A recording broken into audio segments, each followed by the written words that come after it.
Episode 11 गड़बड़। चाहत और तन्वी जब अंदर पहुंचे तो उन्होंने देखा सभी लिविंग रूम में सोफे पर बैठे हुए बातें कर रहे थे। चाहत ने देखा वहां दादी, शुचिता जी, गुड्डी, समीर और एक लड़का बैठा था जिसने व्हाइट पैंट के साथ डार्क ब्लू शर्ट पहना था। चाहत ने धीमी आवाज में तन्वी के करीब आकर पूछा, ये कौन है जो सबके साथ बैठा है? तन्वी ने भी उसे धीमी आवाज में जवाब दिया, अरे ये तो निशांत है, दादी के सबसे छोटे पोते। चाहत बोली, अच्छा तो ये वही है जिनके साथ दादी कल रात को बाहर गई थी। फिर दोनों सभी के पास आ गईं। तन्वी वहीं उन्हीं के साथ सोफे पर बैठ गई और चाहत उसी के पीछे खड़ी हो गई। दादी ने उसे देखते हुए पूछा, अरे मेरी चिड़िया, आ गई तू मंदिर से? कैसे रहे तुम दोनों के दर्शन? उनकी बात सुनकर चाहत और गुड्डी एक दूसरे को घबराई हुई नजरों से देखने लगी। उन दोनों को आपस में ऐसे देखते हुए समीर ने गौर कर लिया। फिर वो उसे ऐसे देखते हुए सबसे बोला, मुझे लगता है ये कुछ गड़बड़ करके आई है, किसी से झगड़ा तो नहीं करके आई ना? उसकी ये बात सुनकर पहले तो चाहत चौंक गई, फिर बात को बदलते हुए बोली, दादी दर्शन तो बहुत अच्छे रहे।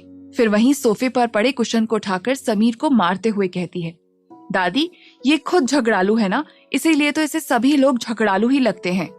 समीर सबको कुशन दिखाते हुए बोला, देखा मैंने कहा था ना, ये बहुत बड़ी झगड़ालू है। सभी उन दोनों की नोक झोंक को देखकर मुस्कुराने लगे। फिर दादी निशांत को चाहत से मिलाते हुए बोली, निशु ये मेरी प्यारी चिड़िया है। दादी की बात सुनकर चाहत अपनी नाक और भौहें सिकोड़ लेती है। फिर दादी चाहत को देखते हुए बोली, चिड़िया ये मेरा सबसे छोटा पोता निशांत है। निशांत चाहत से हाथ मिलाता है और कहता है, बड़ा अलग ही नाम है आपका, लेकिन इंटरेस्टिंग है, आपसे मिलकर अच्छा लगा। चाहत उसकी बात सुनकर दादी की ओर देखकर मुंह फुलाकर बोली, दादी कितनी बार कहा है मैंने आपसे, मुझे सभी के सामने तो चिड़िया मत बोला करिए। फिर चाहत निशांत की ओर देखकर बोली, मेरा नाम चाहत है और वो तो दादी मुझे प्यार से चिड़िया कहती हैं। तभी समीर बोला, अच्छा हुआ दादी आपने इसका नाम चिड़िया रखा है, अगर कोयल रखती तो बिल्कुल भी जचता नहीं। कहाँ प्यारी कोयल की आवाज और कहाँ नीम से भी कड़वी इसकी आवाज। ये कहते हुए समीर चाहत की ओर देखता है। चाहत अपनी दोनों आंखों को छोटी करते हुए उसे घूरने लगती है और मन ही मन कहने लगी, ये तो पक्का आज मेरे हाथों से जाएगा। तभी शुचिता जी ने चाहत को कहा, चाहत जाओ सबके लिए चाय ले आओ। उनकी बात सुनकर चाहत उनसे ठीक है मासी कहकर जाने लगी। उसने तन्वी को आंखों से इशारा करते हुए अपने साथ चलने को कहा और जाते जाते फिर से कुशन को उठाकर समीर की ओर फेंका, लेकिन समीर ने फिर से कुशन कैच कर लिया। शुचिता जी चाहत को गुस्से से घूरने लगी और समीर को हंसी आ गई। फिर दादी समीर को देखते हुए पूछने लगी, बेटा अचानक से ये प्लान कैसे बन गया? घर पर सब ठीक है ना? समीर ने उनसे कहा, हाँ दादी सब ठीक है, लेकिन पापा की आजकल थोड़ी तबीयत खराब रहने लगी है, तो वो चाहते हैं कि मैं उनका लंदन का बिजनेस संभालूं और अभी वो थोड़े लंबे समय के लिए बिजनेस से ब्रेक लेना चाहते हैं और ज्यादातर टाइम फैमिली के साथ रहना चाहते हैं। दादी बोली, सही डिसीजन लिया है उन्होंने, वैसे भी वो बहुत समय से काम कर रहे हैं, अब उन्हें थोड़ा आराम करना चाहिए। अच्छा ये बताओ तुम्हारी नानी कैसी है? बहुत समय हो गया, मेरी अच्छी दोस्त से मुलाकात ही नहीं हुई। समीर ने मुस्कुराते हुए उनसे कहा, वो भी आपको बहुत याद करती है, उन्होंने कहा थोड़े दिनों बाद वो आएंगी आपसे मिलने। फिर निशांत ने समीर को देखते हुए पूछा, अच्छा समीर फिर इंडिया के बिजनेस को कौन देखेगा? समीर बोला, वो कुछ दिनों बाद किसी को भेज देंगे यहाँ का काम देखने के लिए। तभी चाहत और तन्वी चाय और स्नैक्स लेकर वहाँ आ गई। फिर वो दोनों सभी को चाय और स्नैक्स पकड़ाने लगी। फिर चाहत एक प्लेट में कुछ बर्फी के पीस रखकर समीर के पास लेकर आई और उसके सामने रखते हुए बोली, तुम्हें पसंद है ना ये?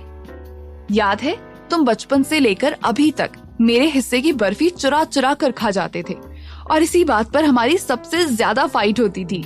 समीर उसकी नाक पर चिकोटी काटते हुए बोला, बिल्कुल भी नहीं झूठी, तू सबसे ज्यादा फाइट करती थी अपनी फेवरेट मावा कचौड़ी के लिए, और जब तुझे वो नहीं मिलती थी तब तू मेरे हिस्से की मेरी फेवरेट बर्फी चुरा लेती थी और चटोरी पता नहीं कब चट कर जाती थी, पता ही नहीं चलता था। अगर मैं तुझसे मेरे हिस्से की वापस मांगता था तब तू बिना मतलब के झगड़ा शुरू कर देती थी। इसीलिए मैं कहता हूँ तू सबसे बड़ी झगड़ालू है। चाहत उसकी बात सुनने के बाद अपना गुस्सा कंट्रोल करते हुए एक नकली हंसी हंस देती है। उसके बाद वो समीर के सामने नाटक करते हुए बोली, झगड़ालू कह रहे हो ना तुम? मैंने सोचा था कि तुम जा रहे हो, बहुत टाइम बाद मुझसे मिलोगे, इसीलिए ये बर्फी लाई थी तुम्हारे लिए। सोचा था कि तुम्हारे साथ ये शेयर करके खाऊंगी, लेकिन अब तो तुम भूल ही जाओ। वो उसके सामने से प्लेट ले जाने लगी। तभी समीर ने उसके हाथों से प्लेट छीन ली और बोला, ऐसे कैसे? फिर उसने जल्दी से उसमें से एक बर्फी का पीस उठाकर जल्दी से अपने मुंह में डाल लिया।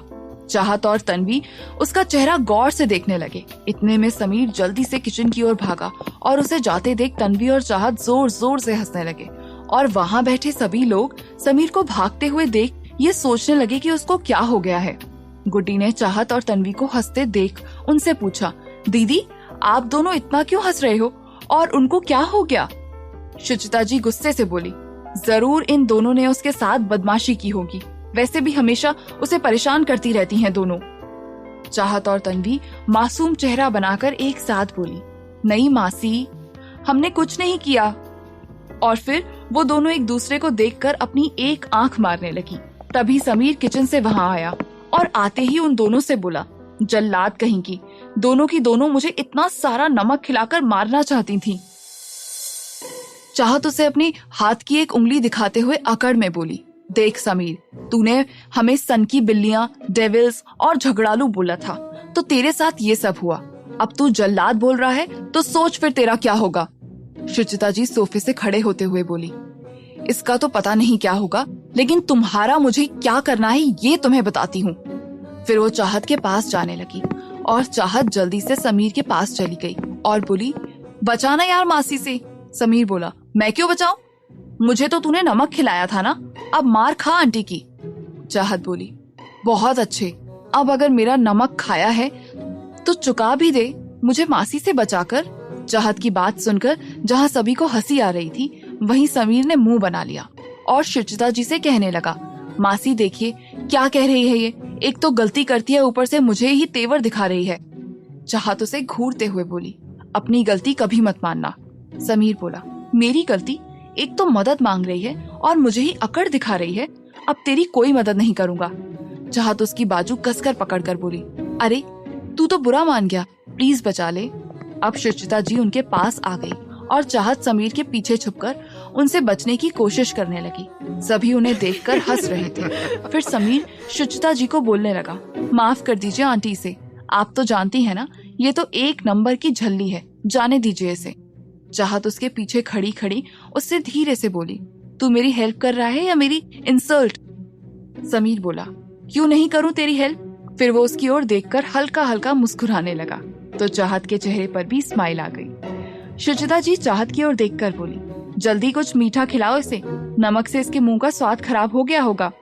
फिर चाहत उनकी बात पर हाँ कहकर उसे बर्फी खिलाने लगती है। बर्फी देखकर समीर मुंह बनाने लगता है, ये नमक वाली तो नहीं है ना?